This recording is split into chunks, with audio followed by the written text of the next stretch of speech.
नमस्कार प्रिय दर्शकों, आप सभी का हमारे YouTube चैनल श्री विद्या ज्योतिष पर बहुत बहुत स्वागत है। और आज आप सभी के मध्यस्थ हम बड़े दिनों के बाद में कुछ बेहद खास विषय के साथ में उपस्थित हैं।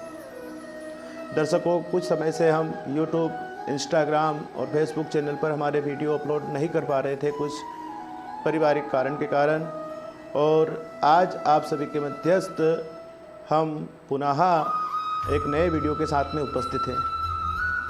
दर्शकों, मंगल और देवगुरु बृहस्पति का युति योग बेहद ही खास उत्पन्न फल होगा।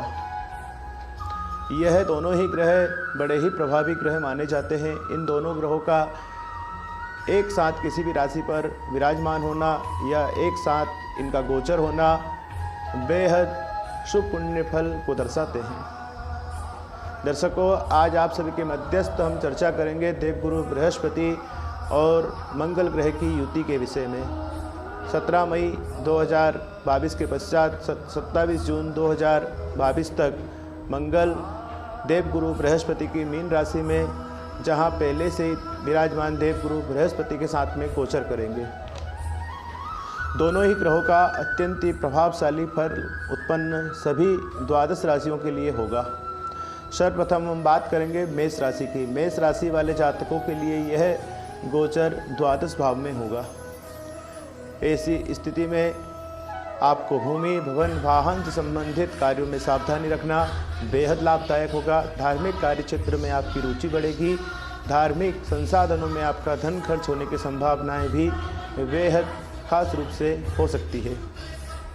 मेष राशि वाले जातकों को विशेषतः राहु ग्रह की और केतु ग्रह की आराधना करना बेहद लाभदायक होगा। 12 अप्रैल 2022 से राहु ग्रह आपकी राशि में गोचर कर रहे हैं। सप्तम भाव में केतु ग्रह का गोचर हो रहा है। यह अत्यंत ही प्रभावशाली ग्रह माने जाते हैं। इनका फल किसी भी प्रकार से शुभ फल मिलने की संभावनाएं बेहद कम हो जाती हैं। अर्थात भगवान हनुमान जी की आराधना करें, भगवान शिव की आराधना करें, जिससे आपको अत्यंत ही शुभ पुण्य फल प्राप्त होगा। आगे हम बात करेंगे वृषभ राशि की। वृषभ राशि वाले जातकों के लिए मंगल और देवगुरु बृहस्पति का गोचर अत्यंत लाभकारी और शुभ पुण्य फल देने वाला होगा। वृषभ राशि वाले जातकों के लिए इन दोनों ग्रहों की युति एकादश भाव में होगी। अर्थात आय के नए संसाधन, वाहन, भूमि, भवन से लाभ, धार्मिक कार्य क्षेत्र में आपकी पदोन्नति के अवसर प्राप्त हो सकते हैं। मान सम्मान में वृद्धि और पराक्रम में वृद्धि होने की संभावनाएं भी निश्चित रूप से वृषभ राशि वाले जातकों के लिए होगी। वृषभ राशि वाले जातकों के लिए विशेषतः बुध ग्रह की और सूर्य ग्रह की आराधना करना बेहद लाभदायक होगा। यह दोनों ही ग्रह आपकी जन्म पत्रिका में लग्न भाव में गोचर कर रहे हैं। वर्तमान की स्थिति में ऐसे समय में इन ग्रहों की आराधना से आपको अत्यंत शुभ पुण्य फल प्राप्त होगा। आगे हम बात करेंगे मिथुन राशि की। मिथुन राशि वाले जातकों के लिए यह गोचर दशम भाव में होगा। देवगुरु बृहस्पति के साथ में मंगल ग्रह दशम भाव में गोचर करेंगे। ऐसी स्थिति में मिथुन राशि वाले जातकों के लिए पदोन्नति के अवसर निश्चित रूप से प्राप्त होंगे। धार्मिक कार्य क्षेत्र में जो लोग जुड़े हुए हैं, जिनका कार्य धार्मिक क्षेत्र से ही संचालित होता है, ऐसे मिथुन राशि वाले जातकों के लिए भी अत्यंत ही शुभ पुण्य फल देने की स्थिति निर्मित होगी। विशेषतः मिथुन राशि वाले जातकों के लिए यह गोचर अत्यंत लाभकारी होगा। मान सम्मान में वृद्धि होगी। सरकारी कार्य से जुड़े हुए जातक मिथुन राशि वाले जो भी है, उन्हें सफलता मिलने के अवसर निश्चित रूप से प्राप्त होंगे। आगे हम बात करेंगे कर्क राशि की। कर्क राशि वाले जातकों के लिए मंगल और देवगुरु बृहस्पति का गोचर नवम भाव में होगा। नवम भाव में यह गोचर अत्यंत लाभकारी होगा। भाग्य की उन्नति होगी, अर्थात यात्रा प्रवास से लाभ होने की संभावनाएं होगी। भूमि, भवन से लाभ होने की संभावनाएं निश्चित रूप से होगी। अगर वाहन संबंधित आपके मन में कोई विचार चल रहा है तो निश्चित रूप से यह समय काल में वह कार्य पूर्ण हो सकता है। भवन से संबंधित कार्य या आप किसी प्रकार का मांगलिक कार्य करना चाहते हैं, धार्मिक अनुष्ठान करना चाहते हैं, तो यह समय काल में निश्चित रूप से आपको सफलता मिलने की संभावनाएं अत्यंत हो सकती है। विशेषतः कर्क राशि वाले जातकों के लिए भगवान शनि ग्रह की आराधना करना बेहद लाभदायक होगा। वर्तमान की स्थिति में कर्क राशि को ढैया का प्रभाव बना हुआ है। ऐसी स्थिति में भगवान शनि की आराधना करना, भगवान शिव की आराधना करना आपको अत्यंत लाभकारी होगा। आगे हम बात करेंगे सिंह राशि की। सिंह राशि वाले जातकों के लिए मंगल और देवगुरु बृहस्पति की युति अष्टम भाव में होगी, अर्थात सिंह राशि वाले जातकों के लिए अत्यंत प्रभावशाली इनका फल उत्पन्न नहीं होगा। धार्मिक कार्य में हानि हो सकती है। विशेषतः भूमि, भवन, वाहन से आपको सावधान रहने की विशेष आवश्यकता इस समय काल में होगी। विशेषतः आपको ससुराल पक्ष से भी हानि हो सकती है। गुप्त रोग, गुप्त शत्रु इस समय काल में उत्पन्न हो सकते हैं, सावधानी रखें। विशेषतः मंगल और देवगुरु बृहस्पति के लिए आप भगवान हनुमान जी की आराधना करें, भगवान शिव की आराधना करें और सूर्य नारायण भगवान को प्रतिदिन अर्घ्य प्रदान करें, जिससे आपको अत्यंत ही लाभकारी और शुभ पुण्य फल उत्पन्न होगा। आगे हम बात करेंगे कन्या राशि की। कन्या राशि वाले जातकों के लिए मंगल ग्रह का और देवगुरु बृहस्पति का गोचर सप्तम भाव में होगा। ऐसी स्थिति में विशेषतः अत्यंत शुभ पुण्य फल देने की उत्पत्ति के साथ साथ में जिन जातकों का या जिन कन्याओं का अभी तक विवाह नहीं हुआ है, उनके लिए यह युति अत्यंत शुभ पुण्य फल देने वाली होगी और इस समय काल में विवाह के योग निर्मित हो गए। साझेदारी से जुड़े हुए व्यापार में लाभ होगा। वाहन संबंधित कार्य में भी आपको सफलता मिलने की संभावनाएं होगी। जिन कन्या राशि वाले जातकों के दाम्पत्य जीवन में कष्ट की स्थिति बनी हुई है, उनके लिए भी यह समय काल अत्यंत शुभ पुण्य फल देने वाला होगा। दाम्पत्य जीवन सुखमय व्यतीत होगा। विशेषतः न्यायालय क्षेत्र से लाभ मिलने की संभावनाएं आपको होगी। आगे हम बात करेंगे तुला राशि की। तुला राशि वाले जातकों के लिए मंगल ग्रह और देवगुरु बृहस्पति का गोचर षष्ठम भाव में होगा। षष्ठम भाव संबंधित विशेषतः आपको शुभ पुण्य फल प्राप्त होंगे। रोग, शत्रु, चिंता, व्यसन से जुड़े हुए किसी भी कार्य से आप प्रभावित हैं, अर्थात कोई कष्ट की स्थिति बनी हुई है, तो वह यहाँ से निश्चित रूप से दूर होगी। रक्त संबंधित विकार से आपको सावधान रहना बेहद लाभदायक होगा।